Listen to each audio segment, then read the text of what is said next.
Hello student, good morning and welcome to my channel pro education. तो आज है 18 नवंबर और मैं लेकर आई हूँ आज के करेंट अफेयर का मोस्ट इम्पोर्टेंट क्वेश्चन, जो बहुत ही सेलेक्टिव क्वेश्चन है और आने वाले सारे एग्जाम्स के लिए मोस्ट इम्पोर्टेंट है।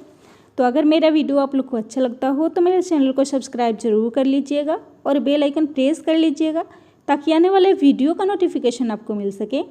तो चलिए स्टार्ट करते हैं आज के करेंट अफेयर का फर्स्ट क्वेश्चन। आज का पहला क्वेश्चन है, नियो बैंकिंग प्लेटफॉर्म हाल ही में किसने लॉन्च करने की घोषणा की है?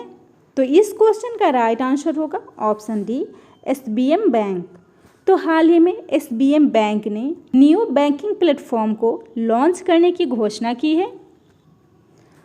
तो एसबीएम बैंक इंडिया, जो कि स्टेट बैंक ऑफ मॉरिशस की पूर्ण स्वामित्व वाली एक सहायक कंपनी है, और इसने ही हाल ही में नियो बैंकिंग प्लेटफॉर्म को लॉन्च करने की घोषणा की है, जो कि फिनटेक पे नियर बाई की एक साझेदारी है। और यह साझेदारी बैंक को माइक्रो इंटरप्राइजेज और रिटेल पॉइंट्स के पे नियर बाई के नेटवर्क के माध्यम से डिजिटल और असिस्टेंट बैंकिंग सॉल्यूशन की पूरी पेशकश करने में सक्षम बनाएगी। तो इसको लॉन्च करने की घोषणा की है एसबीएम बैंक ऑफ इंडिया ने, जिसकी स्थापना हुई थी 1 दिसंबर 2018 में। मुख्यालय है मुंबई, महाराष्ट्र। एमडी और सीईओ हैं सिद्धार्थ रथ, और इसका टैगलाइन है we make banking convenience for you. अगला क्वेश्चन है, हाल ही में किस राज्य के मुख्यमंत्री ने 7वीं बार मुख्यमंत्री की शपथ ली है? तो इस क्वेश्चन का राइट आंसर होगा ऑप्शन ए, बिहार। तो हाल ही में बिहार के मुख्यमंत्री नीतीश कुमार जी ने मुख्यमंत्री पद की 7वीं बार शपथ ली है, और वे जनता दल यानी कि यूनाइटेड के प्रमुख हैं, जिन्होंने 16 नवंबर 2020 को 7वीं बार बिहार के मुख्यमंत्री के रूप में शपथ ग्रहण की है। और बिहार के राज्यपाल फागू चौहान जी के द्वारा पटना के राजभवन में उनको पद और गोपनीयता की शपथ दिलाई गई है। और इसके साथ ही तारकिशोर प्रसाद और उपनेता रेणु देवी को बिहार का नया उप मुख्यमंत्री बनाया गया है। तो इस क्वेश्चन में बात हो रही है बिहार की, जिसकी स्थापना हुई थी 22 मार्च 1912 में। राजधानी है पटना। मुख्यमंत्री है नीतीश कुमार। राज्यपाल है फागू चौहान। हाई कोर्ट है पटना। मुख्य न्यायाधीश है संजय करोल।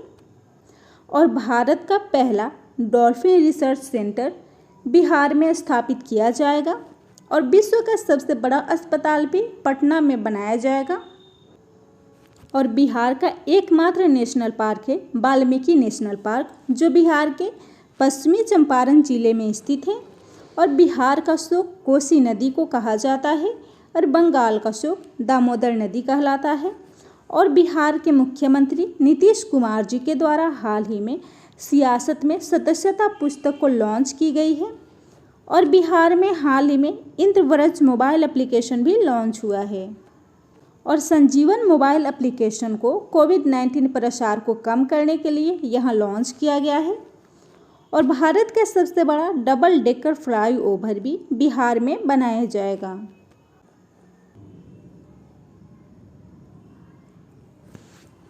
अगला क्वेश्चन है, बच्चों के लिए दुनिया की पहली ट्राम लाइब्रेरी को किस राज्य में लॉन्च किया गया है? तो इस क्वेश्चन का राइट आंसर होगा ऑप्शन सी, पश्चिम बंगाल। तो हाल ही में पश्चिम बंगाल में बच्चों के लिए दुनिया की पहली ट्राम लाइब्रेरी को लॉन्च किया गया है। और इस लाइब्रेरी को पश्चिम बंगाल के कोलकाता में बाल दिवस के अवसर पर लॉन्च किया गया है, जो कि एक चलता फिरता पुस्तकालय है। और ट्राम एक प्रकार का रेल वाहन है जो सार्वजनिक सड़कों पर ट्रामवे पटरियों पर चलता है, और इसमें लगभग 1000 किताबें होंगी। तो इस क्वेश्चन में बात हो रही है पश्चिम बंगाल की। राजधानी है कोलकाता। मुख्यमंत्री है ममता बनर्जी। राज्यपाल है जगदीप धनखड़। और नेशनल पार्क है सुंदरबन नेशनल पार्क और गोरुमारा नेशनल पार्क। और पड़ोसी देश है नेपाल, भूटान, बांग्लादेश। और पड़ोसी राज्य है सिक्किम, असम, उड़ीसा, झारखंड और बिहार। और पश्चिम बंगाल में हाल ही में बागवानी और मछली पालन में बढ़ावा के लिए मातृ समृष्टि योजना शुरू की गई है। और चाय बागवानी में काम कर रहे मजदूरों के लिए चाय सुंदरी योजना शुरू की गई है। और देश के पहले टायर पार्क भी कोलकाता में बनाए जाने की घोषणा की गई है।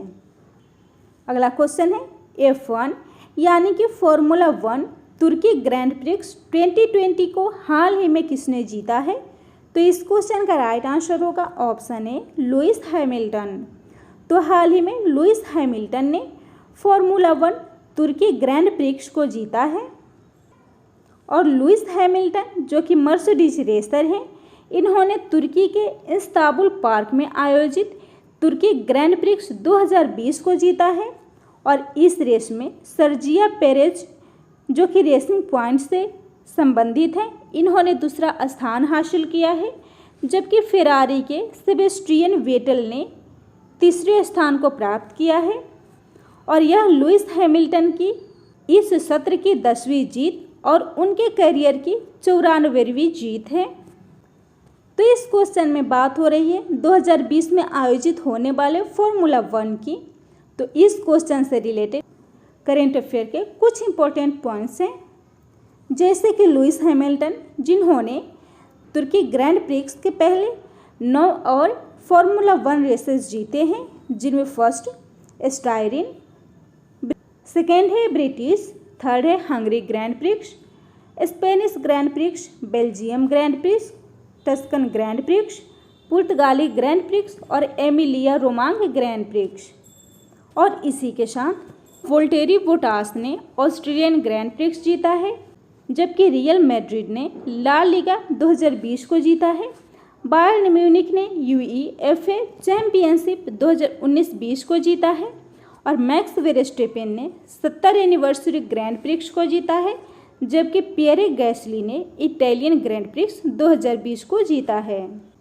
अगला क्वेश्चन है किस राज्य के कीथम झील को रामसर साइटों में शामिल किया गया है? तो इस क्वेश्चन का राइट आंसर होगा ऑप्शन डी उत्तर प्रदेश। तो हाल ही में उत्तर प्रदेश के कीथम झील को रामसर साइट में शामिल किया गया है। और यह झील आगरा में स्थित है, जिसे सूर्य सरोवर के नाम से भी जाना जाता है। और इसे रामसर स्थलों की सूची में हाल ही में जोड़ा गया है। तो सूर्य सरोवर झील को 106 से अधिक प्रवासी पक्षियों का घर माना जाता है। और इस झील का पानी आगरा नहर से मिलता है। और यह नहर दिल्ली में यमुना नदी पर बने ओखला बैराज से निकलती है। तो यहाँ बात हो रही है रामसर सूची की। रामसर सूची में इन स्थलों के शामिल करने का उद्देश्य है आर्द्रभूमि के एक अंतर्राष्ट्रीय नेटवर्क को विकसित करना और उसे बनाए रखना।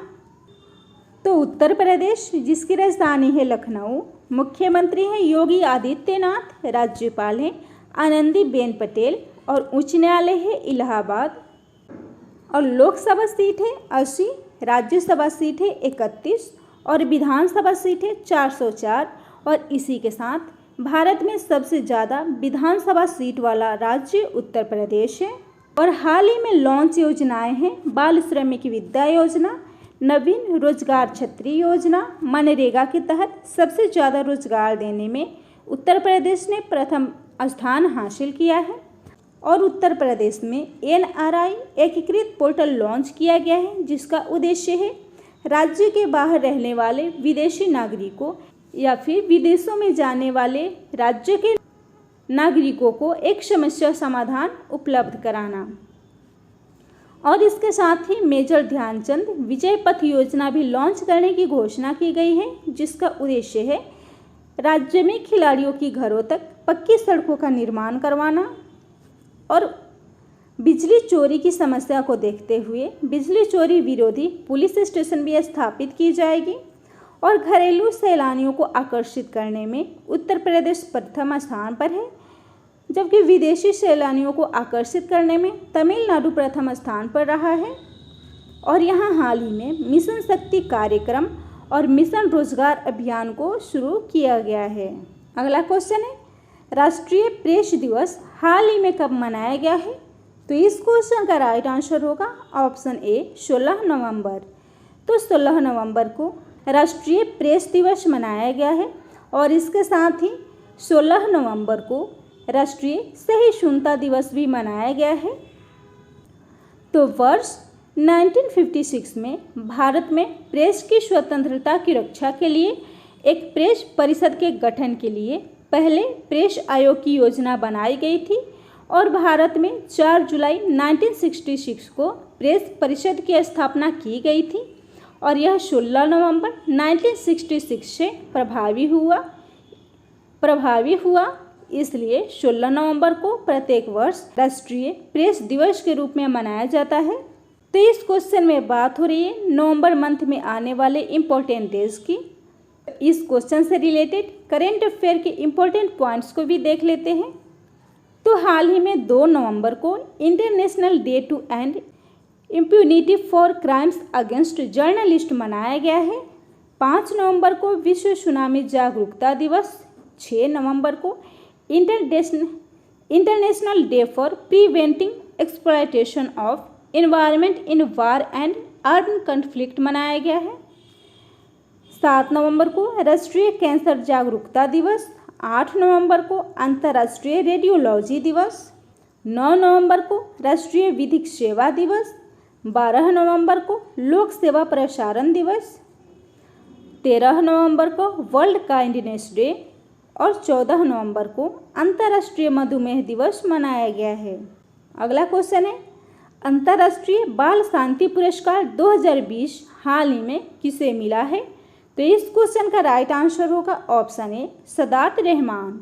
तो हाल ही में सदात रहमान ने अंतर्राष्ट्रीय बाल शांति पुरस्कार 2020 को जीता है और अंतर्राष्ट्रीय बाल अधिकार संगठन किड्स नाइट्स ने अंतर्राष्ट्रीय बाल शांति पुरस्कार को एक बांग्लादेशी किशोर सदात रहमान को दिया है और यह पुरस्कार प्रत्येक वर्ष उस बच्चे को दिया जाता है जो अधिकारों के लिए साहसपूर्वक लड़ते हैं। और इसी के साथ इस क्वेश्चन में दिए गए ऑप्शन को भी डिफाइन कर लेते हैं। तो इसमें फर्स्ट ऑप्शन है अभिजीता गुप्ता, जो हाल ही में सबसे कम उम्र की लेखिका बनी है। अंजार मुस्तिन अली, जो हाल ही में ग्लोबल आर्ट प्रतियोगिता में विशेष पुरस्कार पाने वाले सबसे कम उम्र के विजेता बने हैं। और अरहम ओम तलसानिया, जो हाल ही में दुनिया के सबसे कम उम्र के कंप्यूटर प्रोग्रामर बने हैं। अगला क्वेश्चन है हाल ही में किस शहर के दिए सबसे बड़े प्रदर्शन के लिए Guinness book of world records में शामिल किए गए हैं? तो इस क्वेश्चन का राइट आंसर होगा ऑप्शन सी अयोध्या। तो हाल ही में अयोध्या में दिए के सबसे बड़े प्रदर्शन के लिए उसे Guinness book of world record में शामिल किया गया है। और अयोध्या में दीपोत्सव के खास अवसर पर राम की पैड़ी पर एक साथ 6,06,569 दीप जलाने का एक विश्व रिकॉर्ड स्थापित किया गया है और इसे Guinness book of world record से दर्ज किया गया है। अगला क्वेश्चन है पुडुचेरी की किस पूर्व उपराज्यपाल का हाल ही में निधन हो गया है? तो इस क्वेश्चन का राइट आंसर होगा ऑप्शन ए चंद्रावती। तो हाल ही में चंद्रावती, जो कि पुडुचेरी की पूर्व उपराज्यपाल थी, इनका हाल ही में निधन हुआ है और उन्होंने कई बार पहली महिला बनने की उपलब्धि भी हासिल की है। जैसे पहली सांसद जो 1977 में बनी थी, पहली एमएलए यानी कि पहली मंत्री जो कि 1964 से 66 तक थी और 1972 से 74 तक बनी थी। और हरियाणा विधानसभा में भी पहली विपक्ष की नेता 1982 से 85 तक रही थी। और इसी के साथ इस क्वेश्चन में दिए गए ऑप्शन को भी डिफाइन कर लेते हैं। तो इसमें फर्स्ट ऑप्शन है मासाओबी कोशिबा, जिनका हाल ही में निधन हो गया है और वे ब्रह्मांडीय न्यूट्रॉनों की खोज के लिए 2002 के नोबेल पुरस्कार विजेता थे। और सौमित्र चटर्जी, जो प्रख्यात बंगाली अभिनेता और दादा साहेब फाल्के पुरस्कार से सम्मानित एक अभिनेता थे और इनका भी हाल ही में निधन हुआ है। अगला क्वेश्चन है, किस राज्य में मुखिया ग्रामीण सड़क योजना शुरू करने की घोषणा की गई है? तो इस क्वेश्चन का राइट आंसर होगा ऑप्शन ए मध्य प्रदेश। तो हाल ही में मध्य प्रदेश में मुखिया ग्रामीण सड़क योजना शुरू की गई है और इस योजना का मुख्य उद्देश्य ग्रामीण इलाकों में 500 या इससे अधिक आबादी वाले या पहाड़ी और रेगिस्तानी क्षेत्रों में 250 लोगों की आबादी वाले गांवों में सड़क संपर्क से वंचित लोगों को 12 सड़कों से जोड़ना है। तो इसको शुरू किया गया है मध्य प्रदेश में।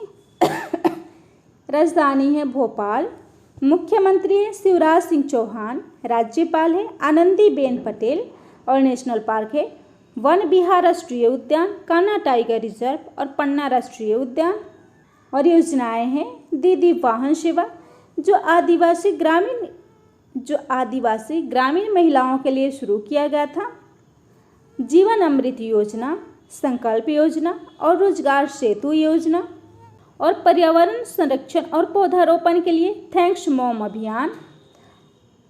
एमपी पुलिस के द्वारा MP e cop location tracing mobile application, कोविड-19 प्रसार को रोकने के लिए कोरोना किल अभियान। और एमपी पुलिस के द्वारा हाल ही में आसपास हेल्पलाइन शुरू किया गया है।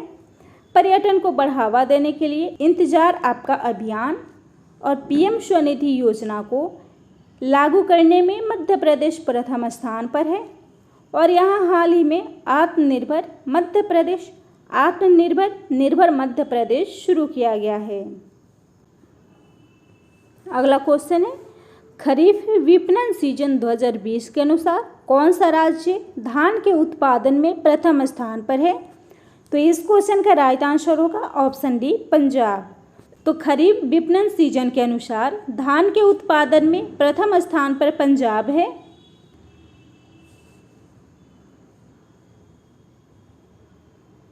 और पंजाब में देश के कुल 70% धान का उत्पादन होता है, जिसके कारण यह धान के उत्पादन में प्रथम स्थान पर है। और इसके बाद अन्य राज्य है हरियाणा जहां 40%, उत्तर प्रदेश में 4%, तमिलनाडु में 2% और उत्तराखंड में भी 2% धान का उत्पादन होता है।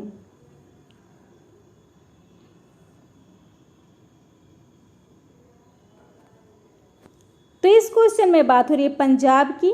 राजधानी है चंडीगढ़, मुख्यमंत्री है कैप्टन अमरिंदर सिंह, राज्यपाल है विजेंद्र पाल सिंह बदनौर, पड़ोसी राज्य है राजस्थान, हरियाणा और हिमाचल प्रदेश, उच्च न्यायालय है चंडीगढ़ और मुख्य न्यायाधीश है रविशंकर झा। लोकसभा सीट है 13, राज्यसभा सीट है 7 और विधानसभा सीट है 117। और पंजाब में हाल ही में मिशन फतेह अभियान शुरू किया गया था। घर घर निगरानी एप्लीकेशन को लॉन्च किया गया है और पंजाब की पहली महिला मुख्य सचिव वीनी महाजन बनी है। और वीडियो कॉन्फ्रेंसिंग के माध्यम से कोविड-19 अस्पतालों में फीस निर्धारण करने वाला पहला राज्य है। और स्वास्थ्य कल्याण केंद्र संचालन में पंजाब को प्रथम स्थान मिला है। और यहाँ हाल ही में ई रखवाली एप्लीकेशन को लॉन्च किया गया है। अगला क्वेश्चन है, मोबिलिटी डेबिट कार्ड को हाल ही में किस बैंक के द्वारा लॉन्च किया गया है? तो इस क्वेश्चन का राइट आंसर होगा ऑप्शन सी कर्नाटका बैंक। तो हाल ही में कर्नाटका बैंक के द्वारा मोबिलिटी डेबिट कार्ड को लॉन्च किया गया है। और यह मोबिलिटी डेबिट कार्ड एक रुपए कार्ड, एक संपर्क रहित debit cum prepaid interoperable transport card है। और इसमें टैप एंड गो और ऑफलाइन वॉलेट भुगतान की विशेषताएं हैं। तो इसको लॉन्च किया है कर्नाटका बैंक ने। स्थापना हुई थी 18 फरवरी 1924 में। मुख्यालय है मंगलुरु कर्नाटका और नॉन एग्जीक्यूटिव चेयरमैन है पी जयराम भट्ट और एमडी और सीईओ हैं महाबलेश्वर एमएस। तो अगर मेरा वीडियो आप लोग को अच्छा लगता हो तो मेरे चैनल को सब्सक्राइब जरूर कर लीजिएगा और बेल आइकन प्रेस कर लीजिएगा ताकि आने वाले वीडियो का नोटिफिकेशन आपको मिल सके।